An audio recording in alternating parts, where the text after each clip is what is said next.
ఆయన సన్నిధిని వెతకాలి అంటే ఏంటి? కాస్త టైం కేటాయించి కాస్త దేవునితో గడపడానికి మనసును స్థిరపరచుకొని కూర్చోవాలి. ఈ ఆకలిగా ఉన్న వ్యక్తులు, ఇబ్బందుల్లో ఉన్న వ్యక్తులు, నలిగిపోతున్న స్థితిలో ఉన్న వ్యక్తులు, లేదా భక్తి సాధన చేయకూరిన వ్యక్తులు ఎంత తృష్ణతో దేవుణ్ణి వెతుకుతున్నారో కూడా కనిపెడతాడు ఆయన. ఇప్పుడు నీకు అక్కర ఉంది, ఒక 1000 రూపాయలు కావాలి. 1000 రూపాయలు కావాల్సి వచ్చినప్పుడు ఎక్కడ ఇచ్చే మార్గం లేదు. నా దగ్గర ఉంది, పైసలు ఉంది. నా దగ్గరకు వచ్చి ఒక 1000 కావాలి ఇస్తావా? ఇస్తే లేదు అన్నట్టుకుంటావా? ఓవర్ ట్రయల్ చెప్తున్నాను నేను.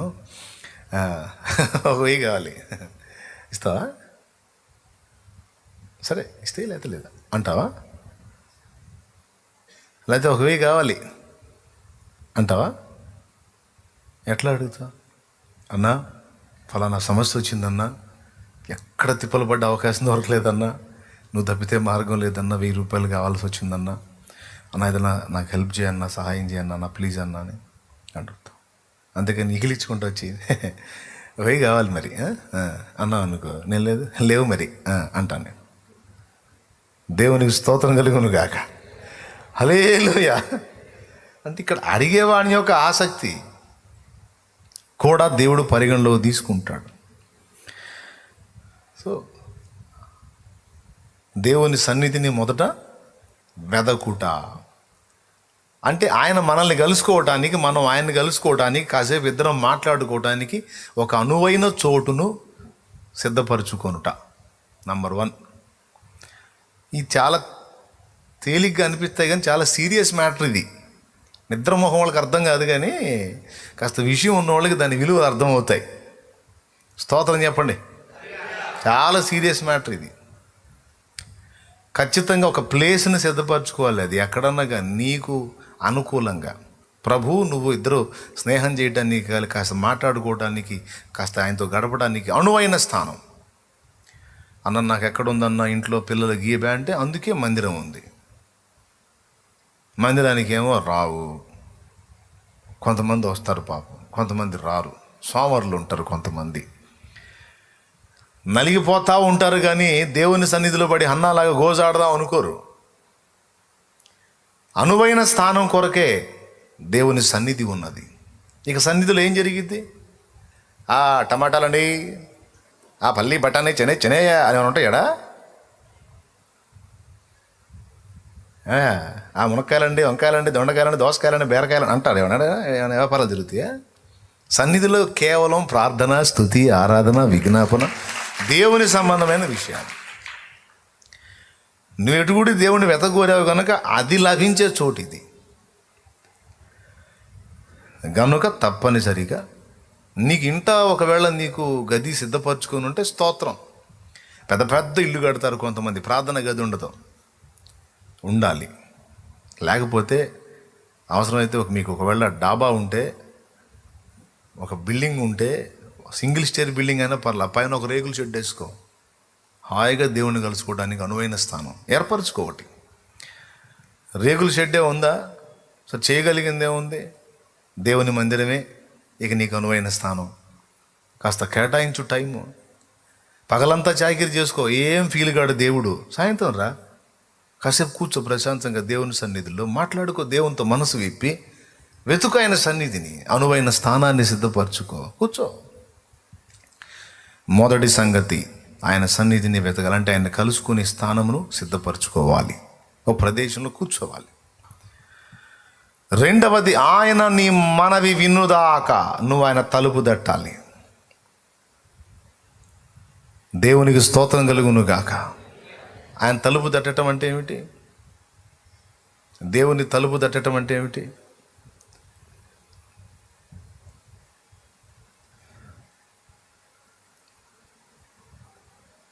బయట ఉండి భిక్షగాడు డైరెక్ట్గా వచ్చి తలుపు తట్టి, ఇంటికాడ మెయిన్ గేట్ దగ్గర తలుపు తట్టి ధర్మం అంటాడా? నో. బయట ఉండి ఆ లోపల ఉన్న వ్యక్తిని ఫస్ట్ గనపరుస్తాడమ్మా, ధర్మ తల్లి, అది తల్లి, ఇది తల్లి, అట్లాంటి తల్లి, ఇట్లాంటి తల్లి అని ఆమెని ఆకాశానికి ఎత్తుతాడు. ఎవరబ్బా నన్ను మా ఆయన కూడా పొగడ్డు, బయట బజార్లో ఎవడో ఎంతసేపు గుర్తించాడు నన్ను అన్నట్టుగా ఆ కిటికీలను చూస్తే, అమ్మా మహాతల్లి అమ్మా, నువ్వమ్మా నువ్వు వేయకపోతే నాకు దిక్కులేదు తల్లా, తలుపుది అమ్మా, ధర్మం చే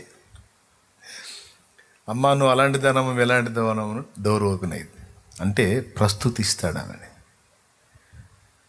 తలుపు తీసి ఏమయ్యా అంటే ధర్మం అంటాడు. తలుపు తీయునంత వరకు ఆమెని ఘనపరిచి మాట్లాడదు. ఒక అనువైన స్థానమును సిద్ధపరచుకున్నట అక్కడ దేవుని కొరకు ఎదురు చూచు కూర్చోవాలి. మోకాళ్ళేసో, నిలబడో, సాష్టాంగపడో, సాగిలపడో, నీ కాళ్ళు పనిచేయలేదు బోర్లబడు, అయితే నిద్రపోవకు. కొంతమంది సాష్టాంగ పడమన్న వంకతో బోర్ల పడేదని నిద్రపోయి బాగా ఫుల్గా నిద్రపోయి లెగుస్తారు. ఏం ప్రార్థన, అసలు మామూలు ప్రార్థన, దర్శనాలు కూడా కనపడ్డాయి నాకు అనుకుంటలేదు. హృదయంలో భారం ఉంటే నిద్ర రాదు. కొంతమంది అసలు ఏందో నేను ప్రార్థన చేస్తుంటే బల్లి నిద్ర వస్తుందా నాకంట. నేను చూస్తాను అసలు నీకు భారం ఎడితే కదా నిద్ర రాకుండా ఉంటాను. ఇప్పుడు అబ్బాయి ఆసుపత్రిలో ఉన్నాడు, ఇంకా ప్రార్థనలు నిద్ర వచ్చిద్దా? మన పక్కన కూర్చొని ఎవరన్నా ఇతరులు మన పక్షంగా ప్రార్థన చేసేవాళ్ళు కునుకుపాట్లు అట్ట మౌనం అయిపోతే కళ్ళు తెరిచి పెట్టామని కొట్టు, ఏంది వదినా ప్రార్థన చేయమని, నిద్రపోతావు ఏంది, పిల్లగాడు బాగా చెయ్యి అని కూర్చుతారు. అవునా కదా? ఏమో నిద్రపోదు, పక్కన కూడా ఏమో జరిసిన సరుపు దెబ్బ కేకలు పెడతా చేయాలని కూడా ప్రార్థన. ఎందుకు? పిల్లగాడికి బాగలేదు. మరి అట్లా భారం లేని వ్యక్తులకు నిద్ర, హృదయంలో భారం ఉండి, పరిస్థితుల భక్తుడు ఉండి, తీవ్రత ఉండి నిద్ర ఎక్కడి నుంచి వస్తుంది? ఆ వాక్యం చదివేటప్పుడు ఏందన్న తెగ నిద్ర వస్తుందంటే అంత భారంగా చదువుతున్నావు. మరి వాక్యం ఎంత తీవ్రంగా చదువుతున్నావంటే, ఎంత ఇంట్రెస్ట్ చదువుతున్నావంటే, ఎంత అన్వేషణతో చదువుతున్నావంటే, ఎంత ఆకలితో చదువుతున్నావంటే, అమ్మా ఇప్పుడు బైబిల్ చదవాలి కాదు. కొక్కెర రోగం వచ్చిన కోళ్ళలాగా సొరుక్కుంటూ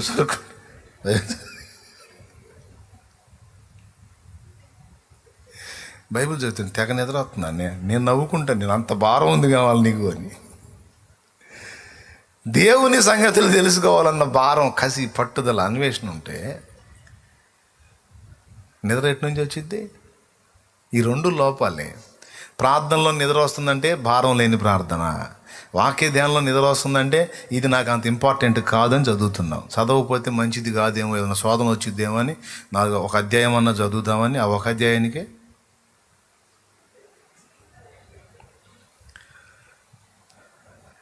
అదే నిజంగా దేవుని సత్యాలు తెలుసుకోవాలి, నాకు చాలా డౌట్స్ ఉన్నాయి, బైబిల్ని పరిశీలించాలి అని ఆరాటంతో చదువు.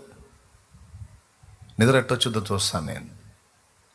ఆ చదివేటప్పుడు ఎవడన్నా కదిలిస్తే పిచ్చ కోపం వచ్చింది. ఇంట్రెస్ట్, ఒక మ్యాటర్ కోసం మనం తిప్పలు పడుతున్నాం, అది స్టడీ చేస్తున్నాం. అలాంటి టైంలో ఎవడన్నా వచ్చి కదిలిస్తే పిచ్చ కోపం వచ్చింది అంటాం. ఎందుకంటే నాకు కావాల్సిన పాయింట్ కావాలి. నాకు హృదయంలో భారం ఉంటే ప్రార్థనలో నిద్ర రాదు, ధ్యానంలో కూడా నిద్ర రాదు.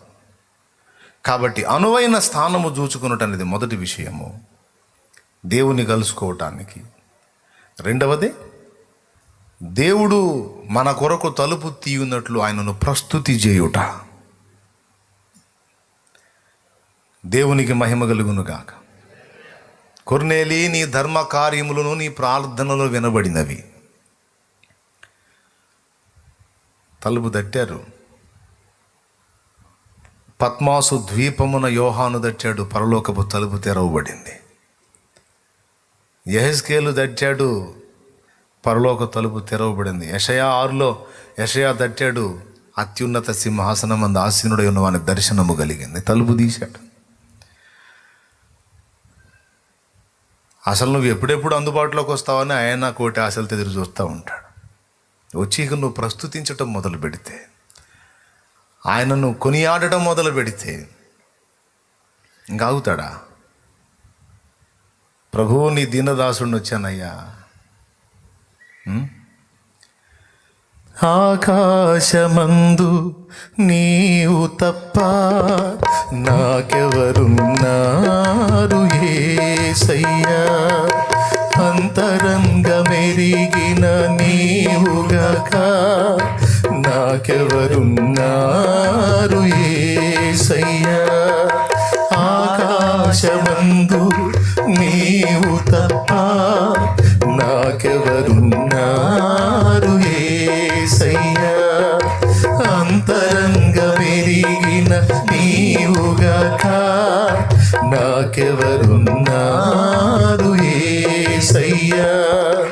అయ్యా అయ్యా నా యేసయ్యా, అయ్యా అయ్యా నా యేసయ్యా, అయ్యా అయ్యా నా యేసయ్యా, అయ్యా అయ్యా నా యేసయ్యా.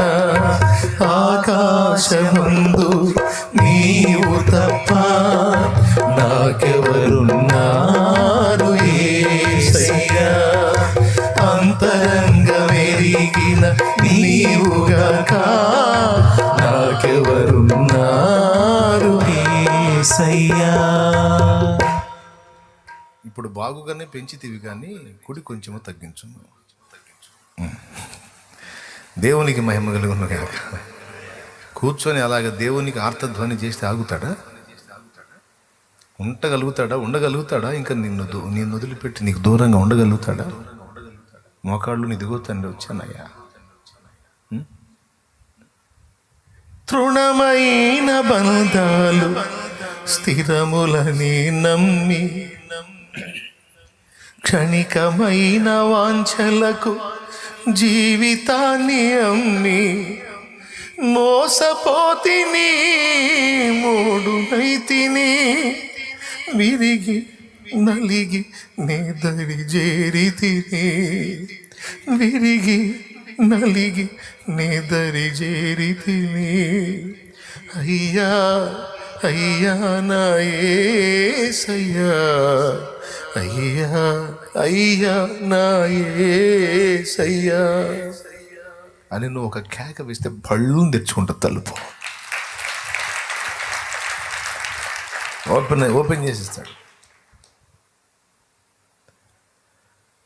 ఏమి నా కుమారుడా నీ బాధ అంట. ఏమి నా కుమారి, ఎందుకు మా ఏడుస్తున్నావు?